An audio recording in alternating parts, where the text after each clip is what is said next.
Hey guys, this is Dave with Gazaudio, and I have to admit, I've been having a little more fun than usual on my recent videos because I've been working with devices that are more focused on the analog side of the hobby. And this device kind of follows in that same vein because this is iBasso's NUNCHAKU, a portable vacuum tube dongle, but it also has a Class AB solid state mode in case you just want to listen to a straight digital signal. But what's really great is that there is a pretty significant sonic difference between the two modes, which makes the NUNCHAKU just a little more interesting and certainly a more versatile device when compared with a lot of other dongles out there. So as usual, we'll go over what's included in the box. We'll do a quick feature and specification rundown, and then we'll get into sound. We have a lot to talk about, so let's get started.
Okay, so this is everything that comes in the box with the NUNCHAKU. You get this nice little yellow leather protective sleeve, a short Type-C to C and a Lightning to C USB cable, and then the cables come in this small black velvet bag. And you get two different color options to choose from. So there's a gray version and then this red version. And I actually like this red version a little bit better. Now, price-wise, this is a little less expensive than the DC Elite. This comes in at $299. The body shape and the design are nearly identical to the DC Elite, although this has the OLED screen display on one side and then this window on the other. And I do like the design. The red color does look pretty cool. The build quality is also really good. It is lightweight, although as dongles go, like the DC Elite, it is a little on the chunky side, especially when you compare it to a lot of the other dongles out there. Now, as for the display, it gives you access to the internal menu, and it shows you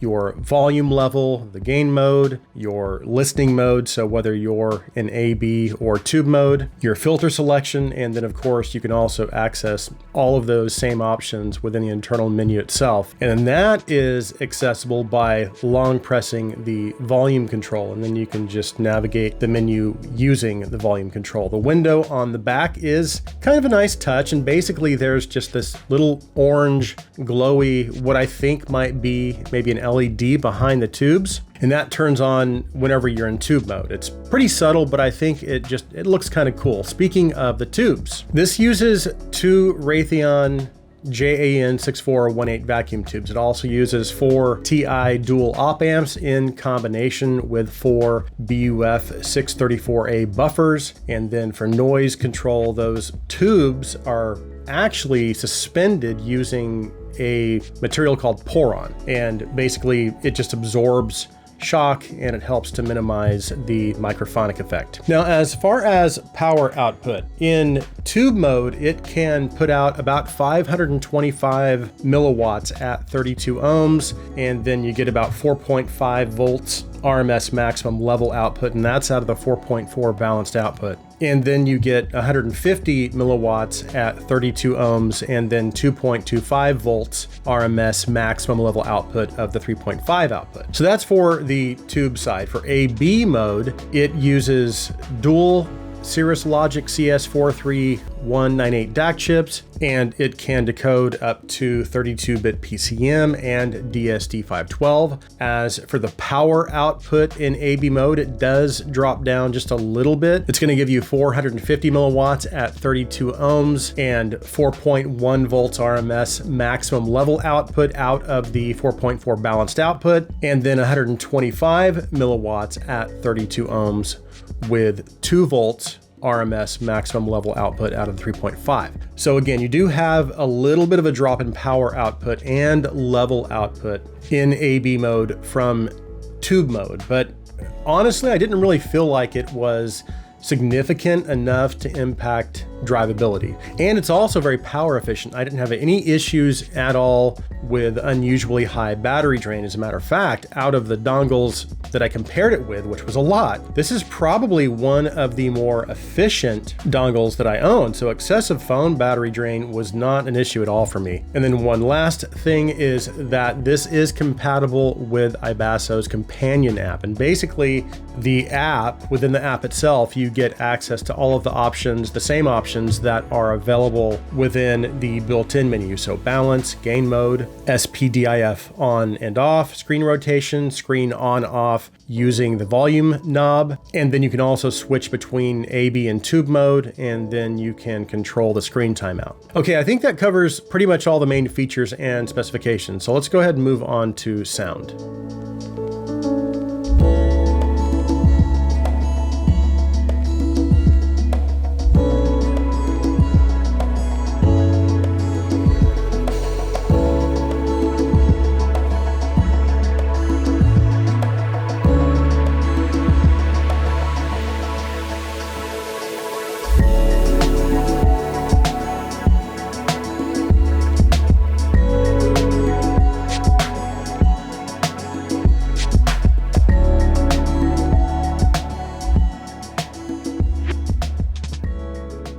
So let's go ahead and talk about tube mode first, because that was actually the feature that piqued my interest the most about this device. And now that I've actually spent some time with it, tube mode is definitely my favorite of the two modes. In tube mode, the first thing that I picked up on was that with sensitive IEMs, like my Andromedas, there was a little bit of background noise. But what's interesting is that even though iBasso does warn about the possibility of ringing from bumps or small movements, I actually had almost no issues with that. And even when I tap on the housing pretty hard, I don't really hear any ringing at all. And that's, again, that's using my 2020 Andromeda. So I think iBasso did a really good job with the mounting of those tubes. But again, with sensitive IEMs, you are probably going to hear a little bit of background noise, but just in tube mode. But otherwise, as far as the impact ringing and EMI noise, it was hardly an issue at all for me. But how does it sound in tube mode? Well, like I said, that is my favorite mode between the two. And there is a pretty significant difference between AB mode and tube mode. Now, I should state that I did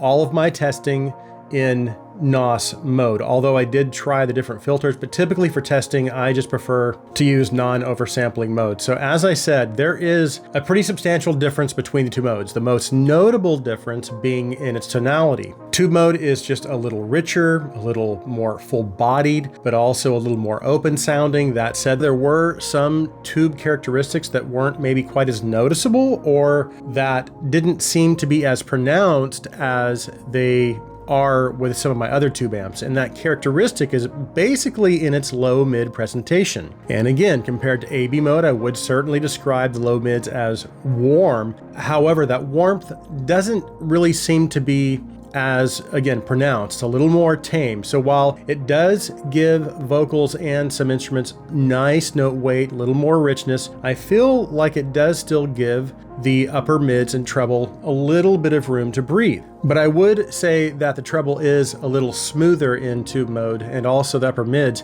than AB mode. And I feel like the focus is more on the lower half or in the lower mids and bass. But at the same time, for this having that warmth and that typical tubey sound, I also feel like I'm getting way more than enough detail in the upper mids and treble. And again, while I would say its overall presentation delivers a generally smoother sound, notes still seem to resolve adequately, and there is more than enough treble detail and micro nuance to keep me from feeling like there might be any information missing. So in tube mode, I'm experiencing all of the satisfying, warm, natural attributes that you would hope to experience. But beyond that, it also delivers a very nice open sound, not only in terms of soundstage width, but also in terms of forward depth as well. And then switching over to AB mode, the sound becomes much more linear and more transparent and far less colored. However, I still wouldn't describe it as being overly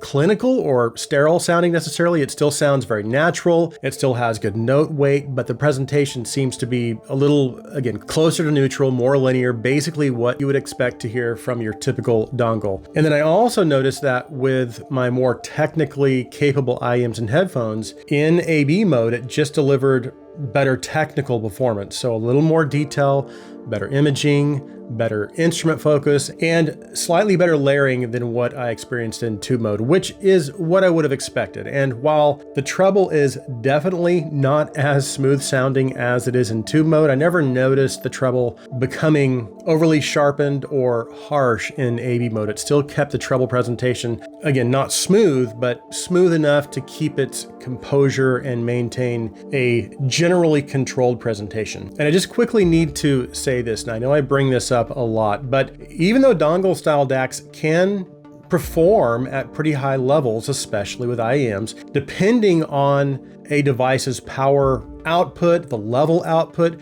many of them can be kind of limited when it comes to pushing full-size headphones, especially when you compare it to more powerful devices like the R6 Pro Max, XD05 Pro, DX340, or even something like the Hibi FD5, which that puts out a pretty impressive 1,500 milliwatts and 8 volts RMS of level output.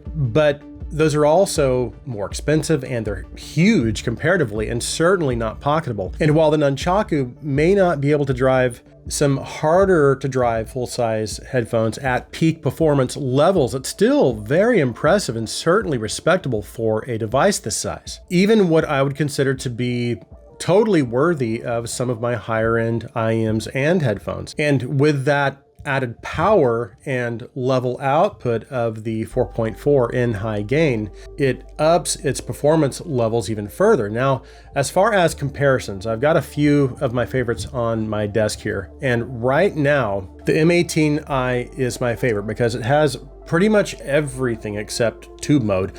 But as solid state devices go, its performance is up there among some of the best dongles I've ever heard. And it's matched only by the DC Elite, which unfortunately I don't have that anymore. Now, even after doing my comparisons between the NUNCHAKU in AB mode and the M18i and the DC Elite, because I did have the DC Elite long enough to compare it, I would still have to give the edge to both the DC Elite and the M18i, mainly just because of their sheer levels of detail. That said, the NUNCHAKU is no slouch in AB mode, and it certainly doesn't lag very far behind.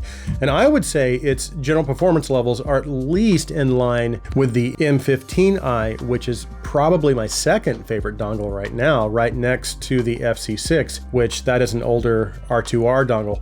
So in AB mode, I would still give a slight edge to the M18i and DC Elite, which again, those are my two absolute top dongle picks. But the NUNCHAKU comes very, very close and is still an exceptionally good sounding device. But what about the M5 Ultra here? Well, it also offers tube mode and transistor mode, and it also uses the same Raytheon JAN6418 vacuum tubes, but it also adds a battery, it adds Bluetooth and physical buttons.